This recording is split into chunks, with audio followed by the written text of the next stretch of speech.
maximum amount of sugar that can be dissolved in the water at 100 degrees Celsius. So, ang topic natin sa number 1 is the solubility. And kapag sinabi natin solubility, this is the property of the solute to be dissolved in a solvent.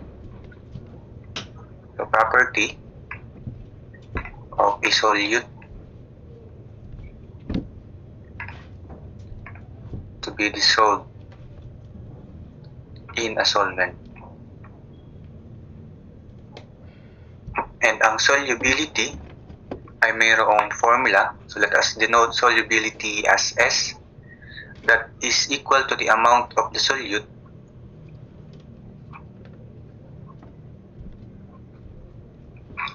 divided by the amount of the solvent.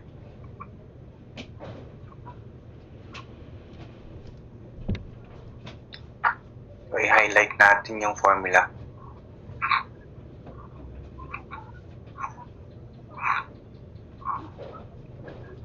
Sa ating problem, meron tayong first condition dito. Sinabi diyan na meron ng solubility yung sucrose. And the given solubility is 490 over 100 grams of water. So, ibig sabihin, kung susundan natin yung formula, the amount of solute is 490 grams. So, 490 grams of the sucrose. Yung 490 grams of sucrose ay kayang tunawin ng 100 grams of water. And solving that, that is 4.9. Diba? 4.9 ang solubility ng sucrose in the water.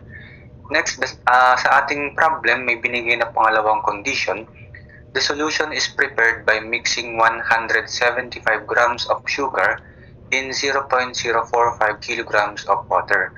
So let us check this condition, yung 175 grams of sugar, kung na-attain na niya ba yung solubility. Kung yung 175 grams ay ito na ba yung maximum amount of sugar na kayang ma-dissolve sa 0.045 kilograms of water. So gawin natin grams itong water. So there are 1,000 grams in 1 kilogram. So ang magiging answer natin dito para sa solubility, 175 divided by 0.045 times 1,000, this is 3.89. So, kung papansinin natin, the given solubility of the sucrose sa water is 4.9 and ang ating solution ay meron lamang 3.89. So, yung ibig sabihin yan, pwede pa tayong magdagdag ng sugar sa water na 0.045 kilograms. Kaya ayun yung tinatanong sa atin ng problem. What is the maximum amount of sugar na pwede nating ilagay sa 0.045 kilograms of water? So, di ba, ang solubility na kailangang ma-attain ng ating solution ay 4.9. So, alamin natin gaano kadaming sugar ang ilalagay natin sa 0.045 kilograms of water. So, gawin na lang ulit natin in terms of grams. So, times 1,000 grams in 1 kilogram. So, solving for x here,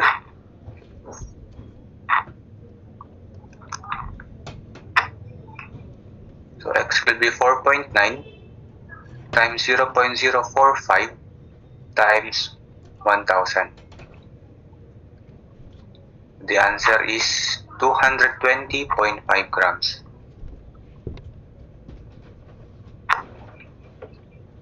Letter A. So let us proceed to number 2. So calculate the mass of a titanium atom where the titanium element has atomic mass of 47.9 AMU. So meron tayong given dito na 47.9 AMU. And what is AMU? That is what we call the molecular weight. Molecular weight.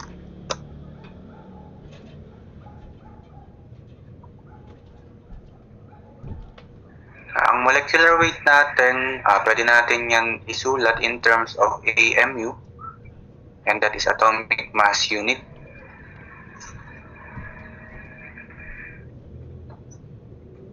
And that is also equal to grams per mole. So, tinatanong sa atin, what is the mass of a titanium atom? So, that is capital M. So, paano natin kukunin yon? Using the molecular weight. So, meron tayong gagamitin na formula, another formula, that the molecular weight is equal to the mass. Siguro small letter m na lang. Equal to the mass, small letter m,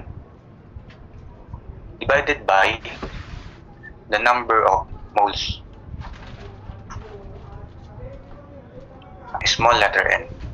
So if we are going to solve for the mass, that will be equal to the product of n, the number of moles, times the molecular weight. So meron naman tayong molecular weight given dito, 47.9 AMU or grams per mole. Paano natin malalaman yung number of moles? So, take note ulit natin ito. We are looking for the mass, or we are calculating for the mass of a titanium atom. Meron tayong given na 1 atom here. And yung 1 atom na to ay pwede nating i-convert into number of moles. Paki-take note ulit the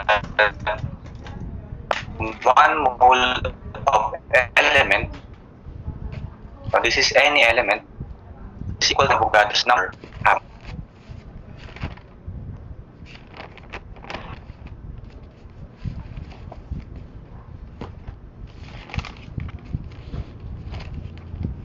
Ay makikita natin sa calculator as n sub a, and that is constant number 24.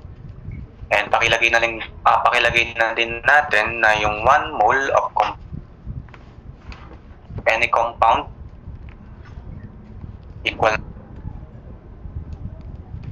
number of molecules. And yung Avogadro's number natin, di ba, ay may katumbas na 6.022 times 10 raised to 23 kung i-check natin sa calculator. So meron tayong given, di ba? Given 1 atom. Let us convert this into number of moles using the conversion factor. Na in 1 mole, there are constant number 24 atoms.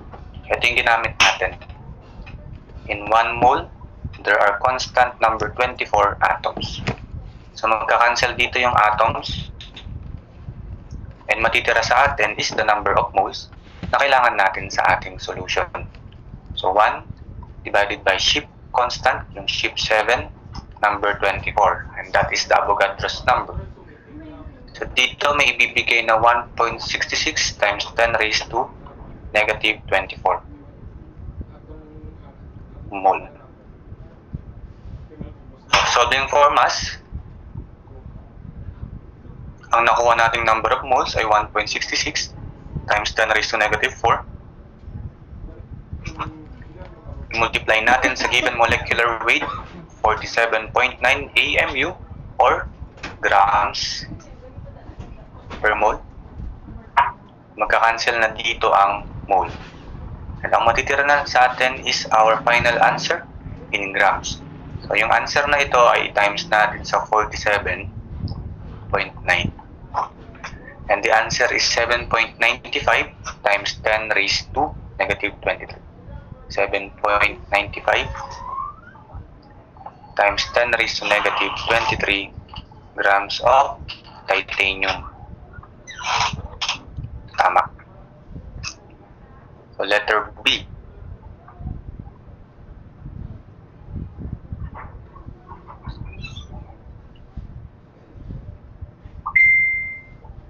Let us proceed to number 3.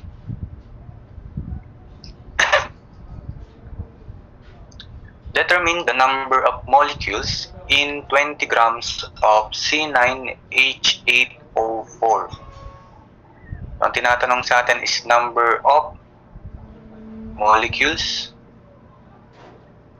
And paano ba natin malalaman kung ilan yung molecules ng ating compound? So balikan natin yung number 2.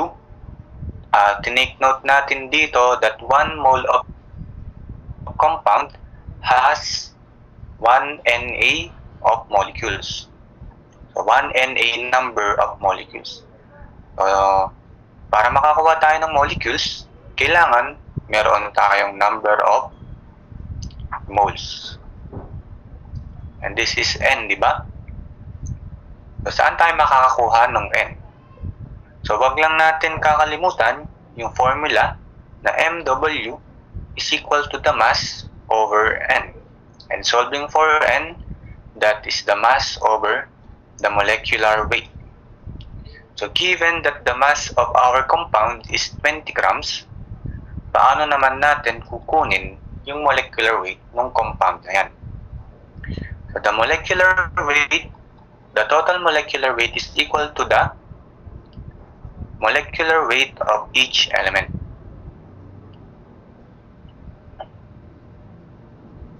So, that will be equal to, meron tayong 9 atoms times the molecular weight of carbon.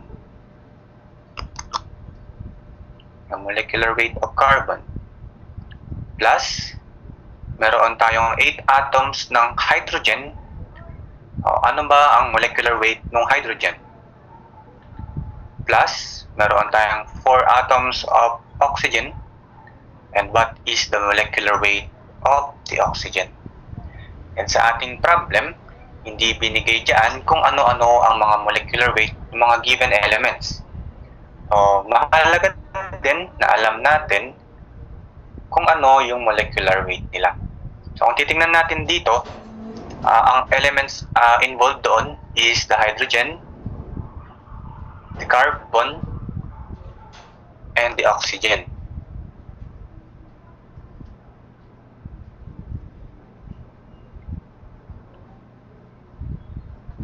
Ang hydrogen ay mayroong molecular weight na 1. Ang carbon ay mayroong molecular weight na 12. And ang oxygen ay mayroong molecular weight na 16. So dapat kabisado din natin kung ano-ano yung mga molecular weights ng ating mga elements. Pero siguro, para hindi tayo gaanong mahirapan, itry muna natin na yung molecular weight ay times 2 of the atomic number. Pero hindi kasi lahat ng elements ay ganon, tulad na lang netong sa hydrogen. The hydrogen is atomic number 1. Kapag times 2 natin yan, ang gagamitin nating molecular weight ay 2. Pero ang molecular weight of the hydrogen is 1. So ito ay may mga elements pa rin talaga na kailangan nating kabisaduhin yung kanilang molecular weight. So sa hydrogen, madali lang naman, the molecular weight of hydrogen is 1. And the carbon is number 6 sa ating table of elements. So number 6 siya, and kapag times 2 natin yan, 12 ang kanyang molecular weight. So dito effective. And the oxygen has atomic number 8, and ang kanyang molecular weight ay 16. So ganun, try din natin na ganun. It's either kabisaduhin natin mismo yung atomic number, and then kabisaduhin din naman yung molecular weight. And kung nahirapan tayo, try muna natin kabisaduhin yung atomic number muna. And then, i-check na lang natin kung sino-sinong mga elements ang hindi effective kapag times 2 natin yung atomic number ay magiging molecular weight na nila. So dito, di ba, molecular weight of the carbon, we know that carbon is 6, merong atomic number na 6. Ang gagamitin nating molecular weight ay 12, ay times 2 natin. Dito, molecular weight of hydrogen, may atomic number na 1 pero hindi 2 ang kanyang molecular weight. 1 yung gagamitin nating molecular weight dito. So ito, kailangan tandaan natin na molecular weight of hydrogen is 1. And then dito naman, the molecular weight of oxygen, the oxygen is pang-8 sa elements, and 8 times 2 is 16. And the molecular weight has a unit of grams per mole or atomic mass unit. So let us get the total molecular weight. So 9 times 12 plus 8 plus 4 times 16. So 180 grams per mole. So kunin muna natin yung number of moles na siya namang gagamitin natin mamaya to convert it into number of molecules. So the number of moles now will be the 20 grams mass of our compound divided by the molecular weight 180 grams per mole. So meron tayong grams sa numerator, grams sa denominator, and itong mole na to ay aakyat na yan sa numerator so that we have a number of moles. So 20 divided by 180, and this is 1 over 9. 1 over 9 moles. So this mole will be converted into number of molecules. And sa ating number 2 problem, tinake note natin that in 1 mole of compound, there are constant number 24 molecules. So constant number 24 molecules. So cancel yung mole. So our answer now will be, so answer times constant number 24. 6.69 times 10 raised to 22 molecules. 6.69 times 10 raised to 22 molecules. So the answer is letter C.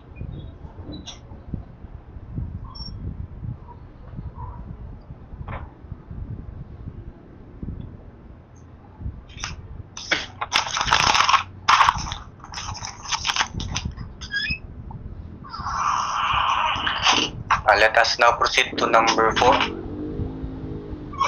What is the percentage mass of oxygen in Fe2O3? So given naman na dito yung kanilang mga molecular weight, so wala tayong problema dito. Pero the question is percentage mass, percent mass of an element. So kung ano mga element yung hinahanapan natin ng percent mass. So that is equal to the molecular weight, total molecular weight, sabi na lang natin ganyan, total molecular weight of that element divided by the total molecular weight of the compound. So, madali lang ito, di ba? Let us now solve for the percent mass of oxygen. So sa ating compound, the oxygen has 3 atoms. And para makuha natin yung total molecular weight of element oxygen, siya yung nasa taas natin, si oxygen, i-times 3 natin, di ba? There are 3 atoms of oxygen na mayroong molecular weight na 16 grams per mole. And what will be the total molecular weight of the compound? That is the summation. Ayan yung kapag pinagsama-sama natin, lahat ng molecular weight ng element na nasa compound na yun. And that is 2 atoms of iron, Fe, na mayroong molecular weight na 55.9 grams per mole, plus yung 3 oxygen na mayroong 16 grams per mole. So magka-cancel na dyan yung unit na grams per mole, and ang matitira na sa atin ay isang unitless quantity, and that is the percent mass of the oxygen. So 3 times 16 over 2 times 55.9 plus 3 times 16. That is 0.3, or in percent, that is 30%. So let us highlight this formula. The percent mass of an element is equal to the molecular weight of that element divided by the total molecular weight of the compound kung nasaan yung element na yun.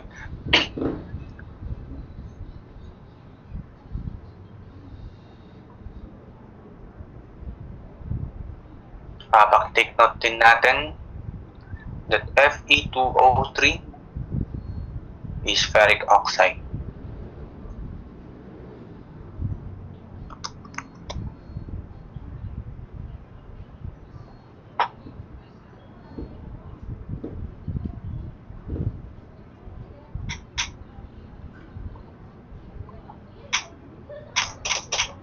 Number 5. What is the atomic mass of oxygen consisting of 3 isotopes with atomic masses 16 atomic mass unit, 17 AMU, and 18 AMU with abundances 99.76%, 0.04%, and 0.02% respectively. So, nagtanong ng atomic mass dito, and then meron din namang binigay ng mga atomic mass dito na 3. So, siguro ang hinahanap natin is the total atomic mass ng oxygen na mayroong isotopes. So, paano ba natin masasabi ng isang element ay mayroong isotope? So, isotope exists in an element when it has different masses. So, tulad sa ating problem, isa lang yung element natin, di ba, which is the oxygen, pero merong 3 masses na binigay, 16, 17, and 18 na merong kanya-kanyang mga abundances. So, kunin lang natin yung pinaka-atomic mass niya, the average atomic mass, and that is equal to the summation of the atomic mass times the percent abundance. So, dito meron binigay na 3 atomic mass and 3% abundance. And dahil respectively naman iyan, ganito ang magiging solution natin. Yung 16 AMU ay mamumultiply sa percent abundance niya na 99.76, and that is 0.9976. Plus natin yung pangalawang atomic mass unit na 17 AMU, and ang kanyang percent abundance ay 0.04. So, in decimal, that is 0.0004. So, plus, yung pangatlong atomic mass unit na 18, i-times natin sa percent abundance na 0.02%. And in decimal, yung percent nga natin ay dinidivide natin sa 100 para maging decimal. And kapag dinivide nyo sa 100 yung 0.02, that will be 0.0002. So let us now solve for the atomic mass of the oxygen. 16 times 0.9976 plus 17 times 0.0004 plus 18 times 0.0002. And ang answer natin dito is 15.972 AMU. 972 AMU. And this is nearest to 16 AMU sa ating choices. Letter A.